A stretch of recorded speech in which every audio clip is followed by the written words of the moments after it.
Hello friends, అందరికీ నమస్కారం. Welcome back to our channel. AP రాష్ట్రంలో ఉన్నటువంటి పెన్షన్ లబ్ధిదారులకు 2 శుభవార్తలు. ఒకటి, ఫిబ్రవరి నెలకు సంబంధించిన పెన్షన్లు. అలాగే రెండవదొచ్చేసి కొత్త పెన్షన్లనమాట. ఇక ప్రతి నెల పంపిణీ చేసే విధంగానే మనకు ఫిబ్రవరి నెలకు సంబంధించినటువంటి పెన్షన్ల పంపిణీ అయితే రాబోతుంది. సో, ఈ యొక్క పెన్షన్లకు సంబంధించి పంపిణీ విషయంలో ప్రభుత్వం కొన్ని కొత్త రూల్స్ అనేటువంటి వాటిని తీసుకురావడం అయితే జరిగింది. ముఖ్యంగా ఈ ఫిబ్రవరి నెలకు సంబంధించినటువంటి పెన్షన్లను ఏ తేదీ నుంచి ఏ తేదీ వరకు ఎన్ని రోజుల పాటు పంపిణీ చేయబోతున్నారు? అలాగే ఎవరెవరికి పెన్షన్స్ ఇస్తారు? ఎవరెవరికి ఇవ్వరు? దీనికి సంబంధించి అర్హుల జాబితాలను ఎలా చెక్ చేసుకోవాలి? ఈ వివరాలన్నిటి గురించి క్లియర్‌గా చెప్తాను. అండ్ దీంతో పాటుగా కొత్త పెన్షన్‌లు, ముఖ్యంగా ఈ కొత్త పెన్షన్‌లకు సంబంధించి ఎవరికి ఏ కేటగిరీకి చెందినటువంటి వాళ్ళకి అవకాశాలైతే కల్పించబోతున్నారు? ఎప్పటినుంచి అప్లికేషన్స్ మొదలవుతాయి? ఎలా అప్లికేషన్స్ పెట్టుకోవాలి? కావాల్సినటువంటి డాక్యుమెంట్స్ ఏమిటి? వీటి గురించి కూడా కొంచెం బ్రీఫ్‌గా చెప్తాను. ఫైనల్‌గా మనకు ఈ 2 టాపిక్స్ గురించి అయితే డిస్కస్ చేసుకుందాం. వీడియోనైతే ఎండ్ వరకు చూడండి. ఫస్ట్ టైమ్ ఛానల్ చూసేటువంటి వాళ్ళందరూ కూడా ఛానల్‌ని సబ్స్క్రైబ్ చేసుకునేసి పక్కనే ఉన్నటువంటి బెల్ ఐకాన్‌ని క్లిక్ చేసి ఆన్‌లో అయితే పెట్టుకోండి. ఒకసారి టెలిగ్రామ్ ఛానల్‌ని కూడా విజిట్ చేయండి. టెలిగ్రామ్ ఛానల్‌లో కూడా జాయిన్ అయితే అవ్వండి. డిస్క్రిప్షన్‌లో అయితే లింక్ పెట్టినాను. మీకు యూజ్ అయ్యే ఇన్ఫర్మేషన్ టెలిగ్రామ్ ఛానల్ ద్వారా కూడా అప్డేట్ చేస్తుంటాను గైస్. అక్కడ కూడా మీరైతే నాతో డిస్కస్ చేసుకోవచ్చు. మీకేమైనా డౌట్స్ ఉన్నా కూడా. లేట్ చేయకుండా టాపిక్‌లోకి గనుక వచ్చేసినట్లయితే, మనకు రాష్ట్రంలో ఉన్నటువంటి పెన్షన్ లబ్ధిదారులకొచ్చేసి ప్రభుత్వం 2 శుభవార్తలనైతే చెప్పడం జరిగింది. ఒకటొచ్చేసి ఫిబ్రవరి నెల పెన్షన్స్. ముందుగా దీని గురించి డిస్కస్ చేసుకుందాం. ఇక ప్రతి నెల పెన్షన్‌లను పంపిణీ చేసే విధంగానే రేపు ఫిబ్రవరి నెలకు సంబంధించి పెన్షన్‌ల పంపిణీ అయితే జరుగుతుందనమాట. యాక్చువల్‌గా ప్రతి నెల మనకు పెన్షన్‌ల పంపిణీ వచ్చేసి 2 రోజులైతే జరుగుతుంది. 1వ తారీఖున, 2వ తారీఖున. ఓకేనా? అయితే ఈసారి మనకు ఫిబ్రవరి 1వ తారీఖున ఆదివారం అయితే రాబోతుందనమాట. అందువల్ల ఒకరోజు ముందుగానే అనగా ఈ నెల 31వ తారీఖునే పెన్షన్‌ల పంపిణీ అయితే మొదలైపోతుంది. ఆ రోజు పంపిణీ చేస్తారు.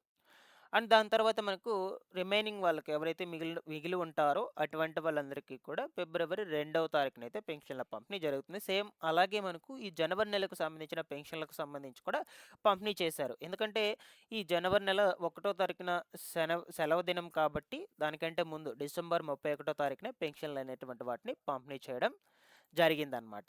ఓకేనా? ఇక్కడికి మీకొక క్లారిటీ వచ్చిందని అనుకుంటున్నాను. సో, ఇక ఫిబ్రవరి నెల పెన్షన్స్ వచ్చేసి ఈ నెల 31 తారీఖున పంపిణీ చేస్తారు. అండ్ అలాగే ఫిబ్రవరి నెల 2వ తారీఖున 2 రోజులు అక్కడికి సరిపోతుంది.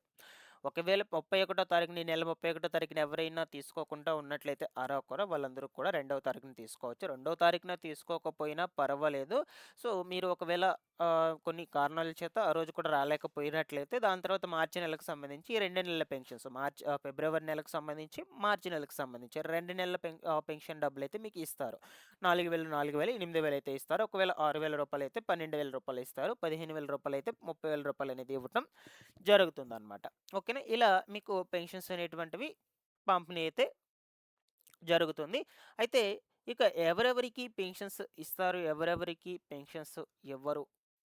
అందరికీ ఇస్తారా? లేదంటే కొంతమందికి మాత్రమే పంపిణీ చేస్తారా? అంటే గత నెలలో అంటే ఈ జనవరి నెలకు సంబంధించి పెన్షన్స్ ఎవరైతే తీసుకొని ఉంటారో అటువంటి వాళ్ళందరికీ కూడా ఖచ్చితంగా పెన్షన్స్ పంపిణీ అయితే జరుగుతుంది.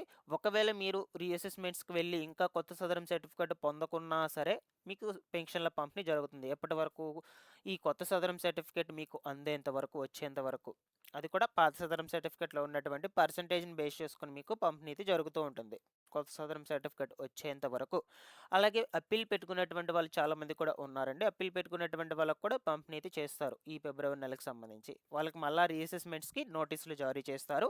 ఆ నోటీసుల ప్రకారం వాళ్ళు వెరిఫికేషన్స్ కంప్లీట్ చేసుకున్నాక సదరం సర్టిఫికేట్ అయితే వస్తుంది. ఆ సదరం సర్టిఫికేట్‌లో వచ్చినటువంటి పర్సెంటేజ్‌ని డిపెండ్ చేసుకొని మీకు పెన్షన్ రకం అయితే చేంజ్ చేస్తారనమాట. ఇలా మార్పులు చేర్పులు అయితే జరుగుతాయి. అందరికీ కూడా ఇస్తారు.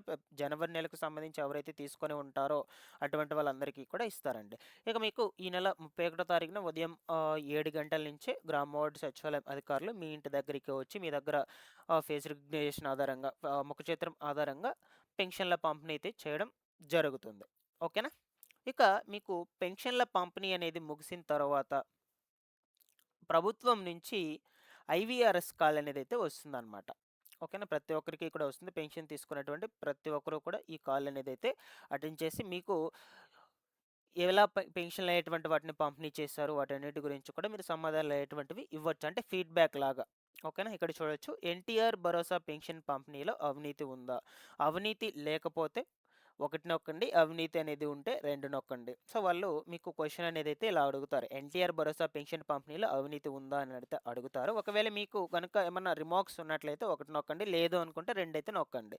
దాని తర్వాత ప్రతి నెల 1 తారీఖున పెన్షన్ అనేది ఇంటి దగ్గరికి అందుతుందా? లేదా? అని కూడా నెక్స్ట్ క్వెషన్ అయితే అడుగుతుంది ఆ ఫోన్ కాల్‌లో. ఓకేనా? దాని తర్వాత మీకు ఒకవేళ అందుతున్నట్లయితే అవును అయితే 1 నొక్కండి. లేదు అయితే 2 నొక్కండి. సో, గ్రామ వార్డ్ సచివాలయం అధికారులు మీ ఇంటి దగ్గరికి వచ్చి పెన్షన్‌లు పంపిణీ చేయాలి. ఒకవేళ అలాగా పంపిణీ చేయకుండా ఉన్నట్లయితే మీకు ఈ యొక్క ఐవీఆర్ఎస్ కాల్ వచ్చినప్పుడు ఆ కాల్‌లో అడుగుతారనమాట. దాన్ని బట్టి మీరు ప్రొసీడ్ అవ్వండి. అలాగే పెన్షన్ అందించిన అధికారి ప్రవర్తన అనేది ఎలా ఉంది? సో, ఒకవేళ ఆ అధికారి యొక్క ప్రవర్తన బాగలేకపోయినట్లయితే 2 నొక్కండి. బాగున్నట్లయితే 1 నొక్కండి. సో, ఇలాగా మీకు ఒక కాల్ అయితే వస్తుంది. మీరు పెన్షన్స్ తీసుకున్న తర్వాత ఈ 3 రకాల క్వెషన్స్ అనేటువంటివైతే అడుగుతారు. సో, మీరు ఏదైతే ఇవ్వాలనుకుంటున్నారో ఆ ఫీడ్‌బ్యాక్ అయితే ఇవ్వండనమాట. ఓకేనా? ఇందులో మీకేమైనా ఫైనల్‌గా డౌట్స్ ఉన్నట్లయితే కామెంట్ సెక్షన్‌లో పెట్టి అడగండి. ఇక రెండవ గుడ్ న్యూస్ ఏంటంటే కొత్త పెన్షన్‌లండి. రాష్ట్రంలో ఉన్నటువంటి లబ్ధిదారులకు కొత్త పెన్షన్‌లకు గ్రీన్ సిగ్నల్ అయితే ఇచ్చింది కుటుంబ ప్రభుత్వం. అది కూడా పర్టిక్యులర్‌గా ఈ కేటగిరీ వాళ్ళకే. ఇక్కడ చూడొచ్చు ఎవరికి ప్రాధాన్యత ఇస్తారు. మనకు జిల్లాకు 200 పెన్షన్‌లు మాత్రమే కొత్త వాటిని రిలీజ్ చేయడం జరిగింది. అంటే 200 మందికి మాత్రమే అవకాశాలైతే ఇస్తారనమాట. ఓకేనా? సో, కాబట్టి 200 మందికి మాత్రమే అవకాశాలైతే కల్పిస్తున్నారు. మీరు అనుకోవచ్చు అందరూ అప్లై చేసుకోవచ్చు అంటే మనకు అందరికి అవకాశాలైతే కల్పించలేదు. కేవలం 200 మంది. అందులో వచ్చేసి ఎవరికి ప్రాధాన్యత ఇస్తున్నారంటే ఈ 3 కేటగిరీకి చెందినటువంటి వాళ్ళకు. ఇక్కడ చూడొచ్చు దీర్ఘకాలిక వ్యాధిగ్రస్తులు, క్యాన్సర్ రోగులు, వికలాంగులు. ఓకేనా? సో, నేను ఆల్రెడీ చెప్పున్నాను ప్రీవియస్ వీడియోస్‌లో. బట్ చాలామంది కూడా ఈ అప్లికేషన్స్ అనేటువంటివి ఎప్పుడు స్టార్ట్ అవుతాయని అడుగుతూ ఉన్నారు. అండ్ దాంతో పాటుగా మాకు ఏ పెన్షన్ ఎలిజిబుల్ అవుతుంది? మాకు పర్సెంటేజ్ అనేది ఇంత ఉంది సదరం సర్టిఫికేట్‌లో. మేము ఏ పెన్షన్‌కి ఎలిజిబుల్ అవుతాము? అసలు మాకు పెన్షన్ వస్తుందా? లేదని వివిధ రకాల డౌట్స్ అనేటువంటివి అయితే అడుగుతూ ఉన్నారు కామెంట్స్‌లో. అందువల్ల కొంచెం బ్రీఫ్‌గా చెప్దామని ఈ వీడియోలో చెప్తున్నాను. ఓకేనా? దీర్ఘకాలిక వ్యాధిగ్రస్తులు, క్యాన్సర్ రోగులు, వికలాంగులు వీళ్ళకి మాత్రమే అవకాశం అయితే ఉంటుంది. ఈ దీర్ఘకాలిక వ్యాధిగ్రస్తులకు మెడికల్ సర్టిఫికేట్ ఉండాలి. క్యాన్సర్ రోగులకు మెడికల్ సర్టిఫికేట్ ఉండాలి. అలాగే వికలాంగులకు సదరం సర్టిఫికేట్ కంపల్సరీగా ఉండాలి. ఈ సదరం సర్టిఫికేట్‌లో 40% నుంచి 80% లోపల 85% లోపల ఉన్నట్లయితే మీకు రూ. 6,000 అయితే వస్తుంది. 85% నుంచి 100% లోపల ఉన్నట్లయితే ఎంతొస్తుంది? రూ. 15,000 డీఎంహెచ్ఓ మెడికల్ పెన్షన్స్ అనేటువంటివి రావడం జరుగుతుంది. ఇక అప్లికేషన్స్ ఎప్పుడు ప్రారంభం అవుతాయి అని చాలామంది కూడా అడుగుతున్నారు. మనకు మాక్సిమం ప్రొసీడింగ్స్ వచ్చినట్లయితే ఈ నెలాఖరు నుంచి అయితే అప్డేట్ అనేది అయితే ఉంటుందండి. నేను మీకు అప్పటికప్పుడు అందజేస్తూ ఉంటాను ఇన్ఫర్మేషన్ అనేది. తప్పకుండా ఛానల్‌ని సబ్స్క్రైబ్ చేసుకునేసి రెగ్యులర్‌గా పెట్టేటువంటి వీడియోస్‌ని ఫాలో అప్ చేస్తున్నాను. Thanks for watching this one.